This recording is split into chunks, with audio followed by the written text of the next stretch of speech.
Captain Shehzad আকবর সুবহানের bowling আর নিলয় আহসানের ঝড়ো সেঞ্চুরিতে frost blast 100 বল টুর্নামেন্টে শুভ সূচনা বসুন্ধরা স্ট্রাইকার্সের।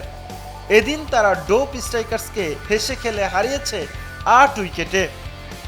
ম্যাচ সেরা নিলয় অপরাজিত থাকেন 101 রানে। তখনও বাকি ছিল 12 বল। জমকালো আয়োজন, রোমাঞ্চ ছড়ানো ম্যাচ, ফ্লাডলাইটের নিচে ব্যাট বলে লড়াই। এমন আয়োজন দেখতে মাঠে ছুটে এলেন সাফন গ্লোবালের চেয়ারম্যান সাফন সুবহান তাজভির। সস্ত্রীক উপভোগ করেন ম্যাচ। স্পোর্টস সিটিতে আয়োজিত ম্যাচে বসুন্ধরা স্ট্রাইকার্সের বিপক্ষে টসে জিতে ব্যাটিংয়ে ডোপ স্ট্রাইকার্স।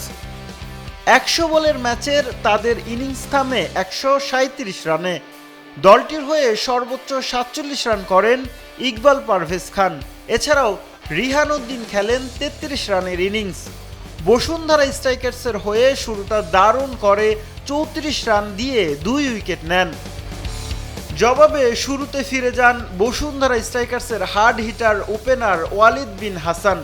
সঙ্গীর বিদায়ের পর সাদ ইবনে মুশারফও একই পথ ধরেন।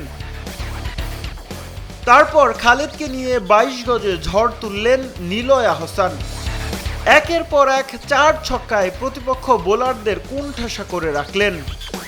10-4 আর 7-6-এ মাত্র 49 বলে 101 রানের অপরাজিত ইনিংস খেলেন নিলয়। আর খালেদের উইলো থেকে আসলো 28 বলে 29 রান। ম্যাচ সেরার পুরস্কার হাতে নিলয় আহসান বলেন, আলহামদুলিল্লাহ, এই মাঠে ফ্লাডলাইটে খেলা তো প্রত্যেকটা প্লেয়ারের স্বপ্ন, ফ্লাডলাইটের নিচে খেলা। সো আমার এর আগেও আমি খেলছি, খুবই ভালো লাগছে। এখন আবার খেলতেছি এই মাঠ, মানে বিশেষ করে এই মাঠে ব্যাটিং করতে আমার খুব ভালো লাগে। আমি আসলে জাস্ট পজিটিভ ব্যাটিং করতেছিলাম। মুলার ভাইয়ের সাথে একটু ভালো শুরু করতেছিলাম। মুলার ভাই আনফর্চুনেটলি একটা মানে বাউন্ডারি বলটা যদি শুরু থাক করে বের হয়ে যেত, আউট হয়ে গেছে। এরপর বাবু ভাই এসে বলছে যে নিলে তোর লাগতেছে, তুই খেল, আমি নর্মাল খেলতেছি, তুই কন্টিনিউ কর। এবারের আসরের ফাইনাল মাঠে গড়াবে 15 মে, আর সেমিফাইনাল দুটি গড়াবে 8 ও 9 তারিখে। Sheikh Nasir Uddin, Daily Sun.